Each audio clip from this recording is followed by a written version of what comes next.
अब हम देखेंगे ब्लड यूनिट का ओवरव्यू। सबसे पहले इसके अंदर क्या है, फंक्शंस ऑफ ब्लड। ब्लड का फंक्शन क्या होता है? एक तो न्यूट्रिटिव फंक्शन, न्यूट्रिशन इधर से उधर लेके जाता है। रेस्पिरेटरी में क्या, रेस्पिरेशन में हेल्प करता है ऑक्सीजन और कार्बन डाइऑक्साइड के एक्सचेंज के अंदर। एक्सक्रीटरी फंक्शन के अंदर हेल्प करता है, जैसे कि ये कार्बन डाइऑक्साइड का और वेस्ट प्रोडक्ट्स का रिमूवल कराता है, ठीक है। और transport of hormones and enzymes, enzymes और हार्मोन का ट्रांसपोर्ट कराता है।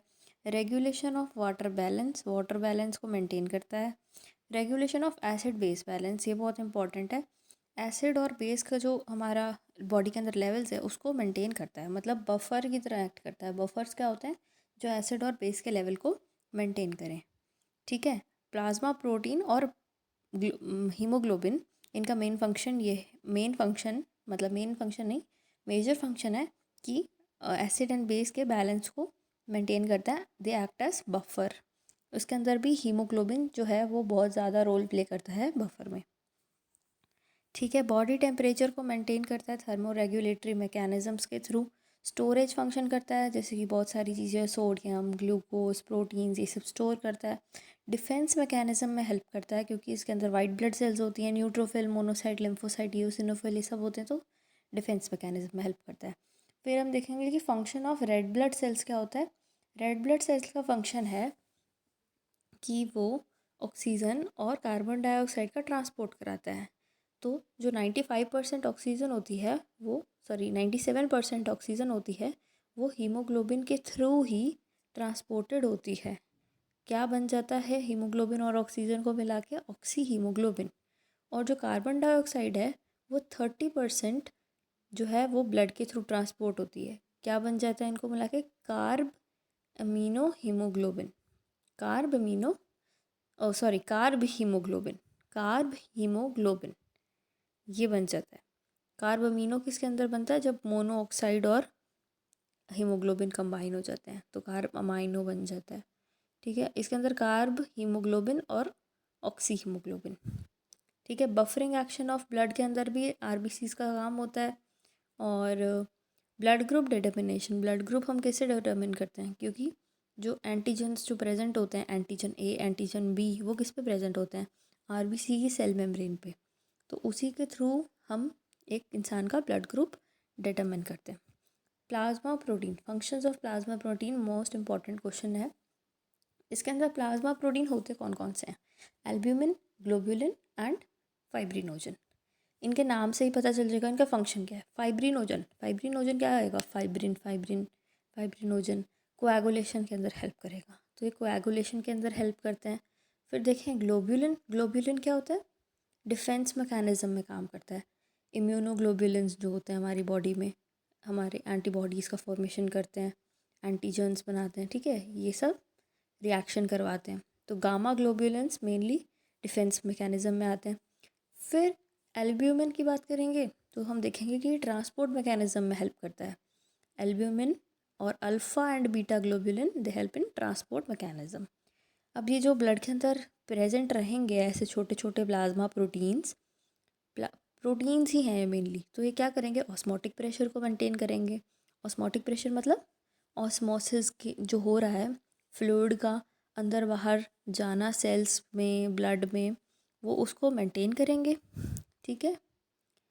It is a regulation of acid base balance, this is important कि acid base balance act as buffer, इसको रेगुलेट करते हैं।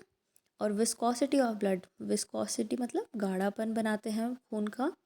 And role in erythrocyte sedimentation rate, मतलब जो एरिथ्रोसाइट है, आरबीसी है, वो क्लॉट ना हो जाए और इनका रोलेक्स फॉर्मेशन ना हो जाए। रोलेक्स मतलब एक के ऊपर एक पाइल्ड अप ना इकट्ठी हो जाए, इन सब से बचाता है, ठीक है। Stability of red blood cells करता है और act as reserve proteins, reserve protein के जैसे एक्ट करता है, क्योंकि प्रोटीन है इसके अंदर अमाइनो एसिड्स होंगे, अमाइनो एसिड होंगे तो अमाइनो एसिड कभी ना कभी किसी को दे सकता है, किसी सेल को, ताकि जो है प्रोटीन फॉर्मेशन बनता रहे, प्रोटीन फॉर्मेशन होता रहे, ट्रांसक्रिप्शन होता रहे सेल में, ठीक है। एरिथ्रोपोइसिस हमने देख लिया था। उसके बाद आएगा फंक्शंस ऑफ हीमोग्लोबिन। हीमोग्लोबिन का मेन फंक्शन क्या है? Transport of oxygen is the main function, oxy haemoglobin बन के, फिर transport of carbon dioxide, carb haemoglobin बन के act as buffer, acid base balance बनाता है। ठीक है, एनीमिया देखेंगे। उसके बाद क्या आता है, white blood cells. White blood cells के अंदर क्या क्या चीज़ें आती हैं, एक तो आती हैं ग्रैन्युलोसाइट्स एंड ए ग्रैन्युलोसाइट। ग्रैन्युलोसाइट में न्यूट्रोफिल, इओसिनोफिल एंड बेसोफिल्स, और ए ग्रैन्युलोसाइट में monocyte and T lymphocytes and B lymphocytes. ठीक है, अब जो मोनोसाइट है और न्यूट्रोफिल है, इन दोनों का काम होता है मैक्रोफाज करना। मोनोसाइट को बोलते हैं मैक्रोफाजिस और न्यूट्रोफिल्स को हम बोल देंगे माइक्रोफाजिस, क्योंकि ये फाज एक्टिविटी करते हैं, ये बैक्टीरिया को खाते हैं। इओसिनोफिल और बेसोफिल ये क्या करते हैं, एंटी एलर्जिक होते हैं, एलर्जी से हमको बचाते हैं। टी लिम्फोसाइट और बी लिम्फोसाइट इम्पॉर्टेंट है क्योंकि ये जो हैं डिस्ट्रक्शन करते हैं, जो इन हमारे अंदर ऑर्गेनिज्म आ जाएंगे उसका डिस्ट्रक्शन कैसे करेंगे, ये एंटीजन एंटीबॉडी बना के उसकी रिएक्शन करा के टी और बी लिम्फोसाइट करेंगे। ठीक है, प्लेटलेट्स का फंक्शन देख लेते हैं। प्लेटलेट्स क्या काम आती हैं, क्लॉटिंग के काम आएगी, role in blood clotting, role in clot retraction. Clot बन गया तो उसको रिट्रैक्ट भी तो करेंगे ताकि वो बना ही ना रहे, वो ख़त्म भी तो हुए कभी, तो उसके अंदर भी काम आता है। प्रिवेंशन एंड ब्लड लॉस, अगर ब्लड लॉस हो रहा है उसके अंदर भी ये काम आएंगे। ठीक है, हिस्टामिन सेक्रीट करते हैं, ब्लड वेसल्स कॉन्ट्रैक्ट हो जाती हैं, ब्लड वेसल्स कंप्रेस हो जाती हैं तो वो ब्लड बाहर नहीं निकलेगा। ठीक है, तो ये सारे प्लेटलेट्स ही करते हैं। फिर रिपेयर भी करते हैं, ब्लड वेसल अगर रप्चर हो जाएगी तो उसका रिपेयर भी करेंगे। डिफेंस मैकेनिज्म में भी प्लेटलेट्स काम आती हैं, जो कि फॉरेन बॉडीज़ जैसे ही आएगी तो उसके ऊपर एक गोला बना लेंगे, एनसर्कल कर लेंगे उसको, फिर उसको जाके दे देंगे वाइट ब्लड सेल्स को। ठीक है, क्लॉटिंग ऑफ ब्लड के अंदर ये 13 फैक्टर्स होते हैं। Anticoagulants is not much important, और ये हीमोलाइटिक डिजीज़ ऑफ न्यूबॉर्न आना चाहिए। इसके अंदर क्या होता है, मदर गंदी होती है। ठीक है, मदर RH नेगेटिव होगी, नेगेटिव मदर है, और बच्चा पॉजिटिव होगा सेकंड डिलीवरी में, ये याद रखना है। फिर पता चल ही जाएगा कि मदर के अंदर प्रेजेंट नहीं है, बच्चे में प्रेजेंट है, तो फिर मदर उस पर रिएक्ट करेंगी। ठीक है, ब्लड अगर कॉन्टैक्ट में आया सेकंड बच्चे के तो।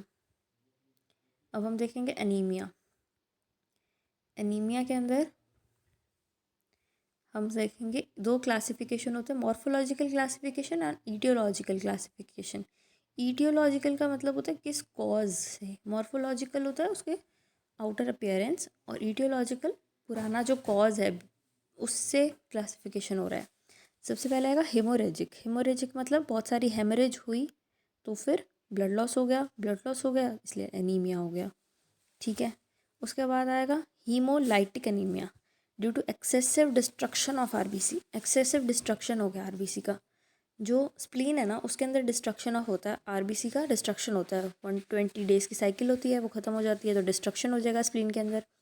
तो जो हाइपर स्प्लीनिज्म हो जाएगा, अगर स्प्लीन बड़ा हो गया तो जल्दी जल्दी आरबीसी को डिस्ट्रक्शन करने लग जाएगा, तो आरबीसी टूटने लग जाएंगी। और जैसे कि कोई डिजीज़ हो गई, सिकल सेल एनीमिया, थैलेसीमिया, उसके अंदर भी हीमोलाइटिक एनीमिया हो जाता है।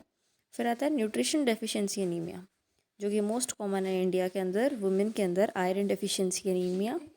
फिर न्यूट्रिशन डेफिशिएंसी एनीमिया के अंदर कौन सा आता है, pernicious anaemia. Pernicious anaemia vitamin B12 की डेफिशिएंसी से होता है। फिर आता है मेगैलोब्लास्टिक एनीमिया, जो कि विटामिन B9 यानी कि फॉलिक एसिड की डेफिशिएंसी से होता है। ठीक है, उसके बाद ए प्लास्टिक एनीमिया। अब ए प्लास्टिक मतलब अगर बोन मैरो में ही दिक्कत आ गई तो फिर कैसे रेड ब्लड सेल का फॉर्मेशन होगा। ठीक है, तो ट्यूबरक्लोसिस या फिर कुछ दिक्कत हो गई, अगर फैटी टिश्यू प्लेस उधर आ गया बोन मैरो में तो ब्लड सेल नहीं बनेंगे। ठीक है, फिर anaemia of chronic disease. Chronic disease के अंदर मतलब अगर क्रॉनिक डिजीज़ हो गई किसी को, जैसे कि ट्यूबरक्लोसिस, क्रॉनिक रीनल फेलियर हो गया, तो रीनल फेलियर हो गया तो एरिथ्रोपोइटिन का फॉर्मेशन कैसे होगा, और एरिथ्रोपोइटिन नहीं होगा तो एरिथ्रोपोइसिस कैसे होगा। ठीक है, ये हो गए सारे ईडियोलॉजिकल क्लासिफिकेशन। फिर साइन एंड सिम्टम्स की बात करेंगे। स्किन और म्यूकस मेम्ब्रेन जो होगी वो पेल हो जाएगी और इंक्रीज़ हार्ट रेट हो जाएगी, रेस्पिरेटरी रेट भी इंक्रीज़ हो जाएगी। डाइजेशन के अंदर क्या हो जाएगा, नोज़िया, वॉमिटिंग, एबनॉर्मल डिस्कम्फर्ट हो जाएगा, एबडोमिनल डिस्कम्फर्ट। ठीक है, किडनी के अंदर रीनल फंक्शन इस डिस्टर्ब हो जाएगा, reproductive function, menstrual cycle disturb हो जाएगी, हेडेक हो जाएगा, कंसंट्रेशन नहीं होगी और मसल्स वीक हो जाएंगी, थकावट रहने लगेगी, इंसान को फटीग होगा।